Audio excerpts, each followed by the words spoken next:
இத்தனை நாள் அமெரிக்காவுக்கு போகிறதே கஷ்டம் நினச்சிட்டு இருந்தோம். ஆனால் நேற்று ட்ரம்ப் பண்ண வேலையை பார்த்தா அமெரிக்காவில் வாழ்கிறதே கஷ்டமான ஒரு வேலை அப்படிங்கிற மாதிரி நம்ம ட்ரம்ப் வந்து ஒரு ஸ்டேட்மெண்ட் விட்டுருக்காரு. அது என்ன அப்படின்னு தெரிஞ்சுக்கலாம் வாங்க. இந்த சனிக்கிழமை, அதாவது 2 நாளுக்கு முன்னாடி ட்ரம்ப் வந்து ஒரு ஸ்டேட்மெண்ட் விடுறாரு. அதாவது ஒரு ப்ரெஸ் ரிலீஸில் நிறைய கேள்வி அவர்கிட்ட கேட்குறாங்க.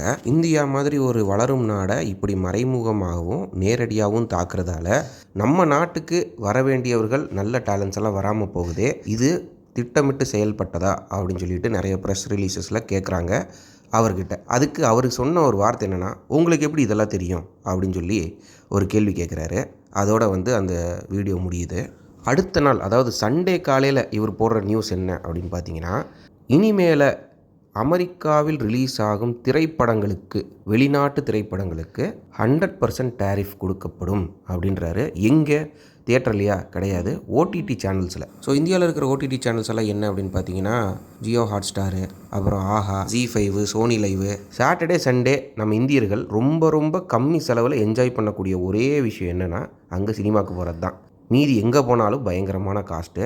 அதை கட் பண்ணுறதுக்காக இந்தியன்ஸ் வந்து போகிற ஒரே ஒரு இடம் அப்படின்னா சினிமாவில் போய் சினிமா பார்த்துட்டு வருவாங்க. ஏன்னா நம்ம ஊர்லெல்லாம் பார்த்தீங்கன்னா, ஒரு தியேட்டருக்கு போகணும் அப்படின்னா செம க்ரௌடு இருக்கும். அந்த செம க்ரௌடை தாண்டி நீங்கள் போய் பார்த்துட்டு வரணும்னா 2 ஷோ 3 ஷோ தாண்டி தான் போய் பார்க்க முடியும். ஆனால் அமெரிக்காவில் அந்த மாதிரி இருக்காது. ஃபஸ்ட்டு நாள் மட்டும்தான் க்ரௌடு, 2வது நாள் 3வது நாள் தியேட்டரில் ஒரு பையன் இருக்க மாட்டான். தியேட்டரே அப்படியே வெறிச்சோடி கிடக்கும். 3 நாள் தாண்டி ஒரு படம் ஓடி சக்ஸஸ் ஆகிடுச்சு அப்படின்னா அது ஒரு நல்ல ஹிட்டு படம் இந்தியாவில் அப்படின்னு நம்ம தெரிஞ்சுக்கலாம். அந்த மாதிரி தான் அங்கெல்லாம். இப்போ தேட்டர்லேருந்து சீக்கிரமாக படம் வெளியே போகிறதால நம்மளால் ஓடிடியில் சினிமா பார்த்துக்கலான்னு ப்ரிஃபர் பண்ணுறாங்க.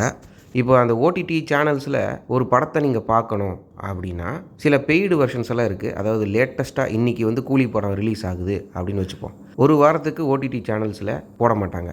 அதுக்கப்புறமா வந்து ஃபஸ்ட்டு ஏதாவது ஓடிடி சேனலில் ரிலீஸ் பண்ணாங்கன்னா அதில் சில ப்ரீமியம் சேனல்ஸில் காசு கட்டி நீங்கள் பார்க்குற மாதிரி இருக்கும். அதாவது 49 ரூபாய்க்கு நீங்கள் வந்து ஃபேமிலியோடு உட்காந்து பார்க்கலாம் அப்படின்னு சொல்லிட்டு ஆடெல்லாம் வந்திருக்கும். நீங்களும் நிறைய பார்த்துருப்பீங்க.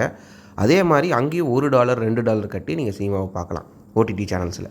இப்போது அமெரிக்காவில் இந்தியாவிலேருந்து ஒரு படத்தை நீங்கள் ப்ராட்காஸ்ட் பண்ணுறீங்க ஓடிடி சேனல்ஸில் அப்படின்னா அந்த $2க்கு இனிமேல் $2 கிடையாது, $4 கட்டணும். நிறைய ஜேர்னலிஸ்ட் என்ன சொல்கிறாங்கன்னா, பாலிவுட்டை பிளான் பண்ணி அடித்து தூக்கிறதுக்கான ஒரு பிளான் இது அப்படின்றாங்க. சைனா படங்கள் கொஞ்சம் ரிலீஸ் ஆகும். அதே நேரத்தில் அதிகமாக ரிலீஸ் ஆகிற மூவிஸ் அமெரிக்காவில் என்னென்னா இந்திய திரைப்படங்கள் தான். கேரளா படங்கள் வருது, தமிழ்நாட்டு படங்கள் வருது, கன்னடா படம் வருது, தெலுங்கு படம் வருது, ஹிந்தி படம் வருது. அவங்கள பொறுத்த வரைக்கும் பாலிவுட் தான். ஆனால் இந்தியாவில் நிறைய வுட் இருக்குது. இது எல்லாமே சேர்ந்து அவங்க பாலிவுட்டுன்னு தான் நினச்சிட்டு இருக்கிறானுங்க அமெரிக்கன்ஸு. ஒரு அடி அடித்தா எல்லாம் கீழே விழுந்துருவானுங்க அப்படிங்கிறது அவங்க பிளானு. அதை தான் செஞ்சுருக்காரு. இதே மாதிரி எவ்வளோ பிளான்ஸ் அவர் வச்சுருக்காரு அப்படின்னு சொல்லிட்டு நமக்கு தெரியாது. ஆனால் இதுக்கு பின்னாடி ஒரு மாஸ்டர் மைண்டு வேலை செய்கிறான் அப்படின்னு வேணால் நம்ம சொல்லலாம். ஸ்பெசிஃபிக்காக நம்ம இந்தியன்ஸ் அங்கே தலையெடுத்து இன்னும் 10 ஜெனரேஷனுக்கு போகக்கூடாது அப்படிங்கிற மாதிரி செஞ்சு வச்சுருக்கிறானுங்க. இது நேற்று செய்தி. இன்றைக்கி காலையில் நியூஸ் என்ன அப்படின்னு பார்த்தீங்கன்னா, லம்பர், அதாவது அமெரிக்காவில் நம்ம ஊர் மாதிரி சிமெண்ட்டு ஜல்லி எல்லாம் வச்சு வீடு கட்ட மாட்டானுங்க. நிறைய வந்து வுட்டில் தான் வந்து கட்டுவாங்க. அந்த வுட்டு எங்கேருந்து வரும் அப்படின்னு பார்த்திங்கன்னா கனடா நாட்டிலேருந்து வரும். வுட்டெல்லாம் வந்து நம்ம ஊர் மாதிரி சின்ன சின்னதாக இருக்காது. நல்ல பெரிய பெரிய பைன் ட்ரீஸ், டக்லஸ் ட்ரீஸ் அப்படின்லாம் சொல்லுவாங்க. இந்த மரங்களை அங்கே இருந்து இங்கே வந்து இம்போர்ட் பண்ணி அதை வச்சு வீடு கட்டுவாங்க.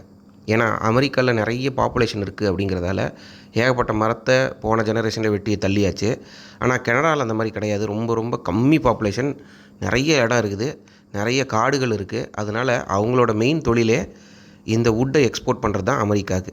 இப்போ அதில் நம்மளால் போய் கை வைக்கிறேன். இந்தியாவை தூக்கியாச்சு, அடுத்து கனடாவை தூக்க போகிறோம் அப்படிங்கிற பிளானில் இந்த லம்பரில் கை வைக்கிறாரு. அதுலேயும் அமெரிக்காவில் நீங்கள் ப்ரொக்யூர் பண்ண மரங்கள் அப்படின்னா உங்களுக்கு டேக்ஸ் கம்மி, வெளிநாட்டிலேருந்து நீங்கள் ப்ரொக்யூர் பண்ணுற மரங்கள்னால் அதுக்கு வேறு டேக்ஸு அப்படிங்கிற மாதிரி போட்டார். இப்போ கன்ஸ்ட்ரக்ஷன் சைட்லலாம் லோக்கல்லேருந்து மரங்கள் வெட்டலாம் அப்படின்னு சொல்லிட்டு ஒரு ரூல் போட்டிருக்காங்க. ஆனால் எந்த அளவுக்கு அங்கே காடுகள் இருக்குது, கனடா அளவுக்கு இருக்கா அப்படின்னு பார்த்தோம்னா இருக்காது, ரொம்ப கம்மி. இப்போது இதெல்லாம் வந்து மேக் அமெரிக்கா கிரேட் அகெயின், மகா அப்படின்னு சொல்லுவாங்க.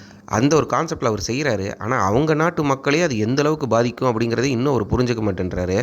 ஒரு கன்ஸ்ட்ரக்ஷன் இண்டஸ்ட்ரீஸ்லலாம் கை வச்சாங்க அப்படின்னா நம்ம இந்தியர்கள் கஷ்டப்படுவாங்க வேறு, அமெரிக்கன்ஸே டைரெக்டாக அதில் கஷ்டப்படுவாங்கிறது ஏன் அவருக்கு இன்னும் புரியலை அப்படிங்கிறது ஒரு கேள்விக்குறியாக இருக்குது. நம்ம ட்ரம்ப் இந்த மாதிரிலாம் பண்ணுறதால பல நாடுகள் மட்டும் இல்லாமல் அவங்க நாடே அதில் பாதிக்கப்படுது. சரி மக்களே, இதை பற்றி நீங்கள் என்ன நினைக்கிறீங்க அப்படிங்கிற வந்து கமெண்ட்டில் சொல்லுங்கள். நன்றி.